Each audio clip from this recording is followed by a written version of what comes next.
ताज़ा तरीन वीडियोस के लिए चैनल को सब्सक्राइब करके बेल आइकन और ऑल नोटिफिकेशन पर क्लिक करें ताकि आपको मिले हर अपडेट सबसे पहले।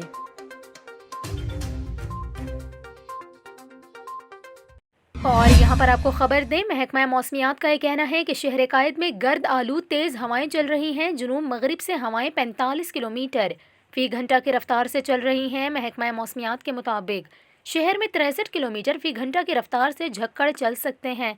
कराची में तेज़ हवाओं का सिलसिला रात तक जारी रह सकता है। दूसरी जानिब माहिरीन का कहना है कि तेज़ हवाओं से पुराने दरख्त और कमज़ोर तामीरात को नुकसान पहुँच सकता है। चीफ मेट्रोलॉजिस्ट सरदार सरफराज का ये कहना है कि कल से कराची शहर में सर्दी की शिद्दत में इजाफे का इम्कान है और सर्दी की ये लहर 27 जनवरी तक जारी रह सकती है। इस दौरान रात का दर्जा हरारत 8 से 10 डिग्री सेंटीग्रेड तक गिर सकता है। हुकाम महकमा मौसमियात ने आइंदा 24 घंटों के दौरान शहर का कम से कम दर्जा हरारत 14 से 16 डिग्री सेंटीग्रेड और हवा में नमी का तनासुब 87% रहने का इम्कान जाहिर किया है।